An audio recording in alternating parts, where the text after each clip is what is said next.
Hello. Hello. Hello, it's a baby dog. Hello. So everyone, say hello to Nala. She'll turn around and look for you guys. She has two beautiful blue eyes. She'll show you. But Nala is an Australian Shepherd puppy that my niece had a litter of next door.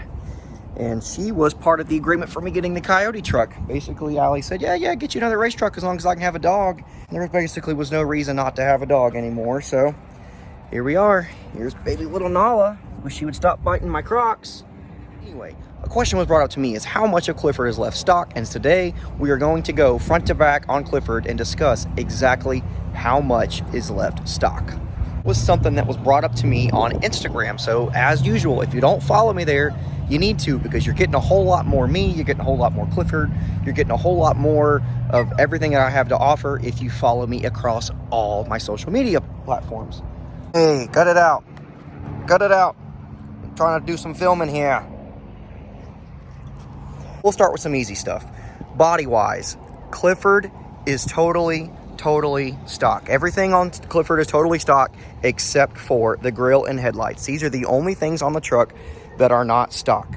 So if you're wondering why I have the bumper off, it's because I just got that intercooler put in. We made a whole video about that, and I still have some button up to do, so I didn't want to put the bumper back on because I'm gonna have to get right back in there and work. So it's just been off, chilling, hanging. Takes me 2 seconds to put it on when I'm ready. But yes, body-wise, Clifford totally stock all over. It has basically, you know, just the grill in it that doesn't fit worth a crap. That's the only thing that's not stock. Everything else, completely stock. Interior-wise, you guys seen all this before. You know that Oak Cliff's all stock in here.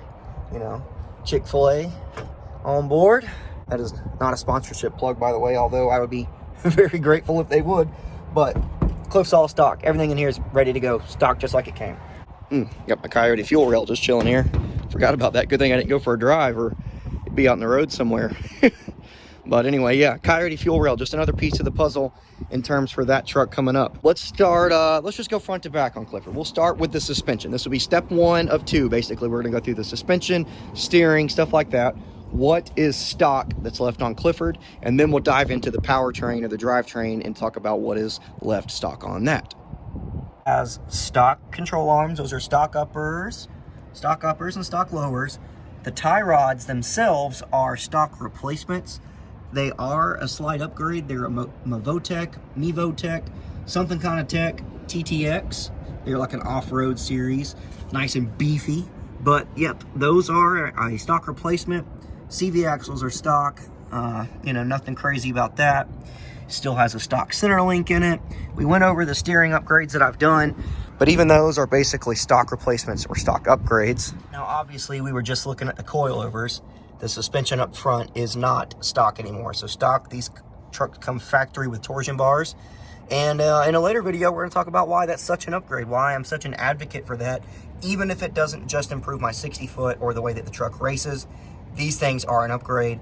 And we'll dive into a whole other video about that coming up. And now in the back, this is a big question I get. When am I gonna 4-link this thing? When am I gonna 4-link this thing?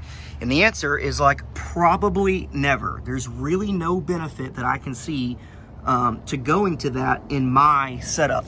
The stock leaf springs will probably take me way faster than I can ever afford or am willing to go with Clifford. So this truck will probably remain leaf springs for as long, I don't know, probably forever. You know, the benefits for 4-link are still there. They still exist. I just don't know in my case if the juice is worth the squeeze for them. Like I said, I think the stock leafs will take me as fast as I ever can afford or plan to go with Clifford. Going back up under the truck, you've seen me post about these before, but these are VAS traction bars. They are what puts the power down whenever we're launching with Clifford. VAS traction bars on my stock leafs, nothing to it. Now, drivetrain wise, things get a little bit different with Clifford. So we all know that it's an LS swap. It has a 5.3 and L33 in it that obviously didn't come factory. It has a 4L80 in it. The 4L80 did come from an OBS model truck. It is not factory to this truck, but it is a trans that you could find in an OBS. The motor, LS swap, not stock. The trans is an available stock option, but was not stock to this truck. Moving beyond past that is the transfer case. The transfer case is probably, it's like this area right here, right in line with the back of the cab. It is the stock transfer case. Now, that was a very easy thing to do. All I had to do was split it in half, throw a new input shaft in it to make it match up with the 4L80. But yes, it is the bone stock, other than the input shaft. It is the bone stock original transfer case to the truck, 200, probably going on 300,000 miles on the thing. And it is still rocking and rolling right off the trans brake, beating the snot out of it, stock transfer case. Now, we all know the troubles the rear end has been through. Also, while we're here, not stock suspension shock-wise in the rear. We've relocated those, replaced them with some beefy AFCOs. Those are some AFCO double eliminators, nice stuff. Anyway, rear end, it is the stock 10-bolt original to the truck, but it is no longer the stock G80. So you guys saw me blow the the G80 up in pretty epic fashion. If you haven't, please go watch it, because I broke all 4 corners of the truck on the same pass. I broke the rear end, an inner axle shaft on the right front, and the driver's side CV axle. It was epic, and you know, it kind of sucked at the time, but all you can do is laugh about it. It's something you just got to get through. You got to keep digging and go and do it again, you know. But anyway, long story short, it is the stock 10 bolt, just not a stock 10 bolt.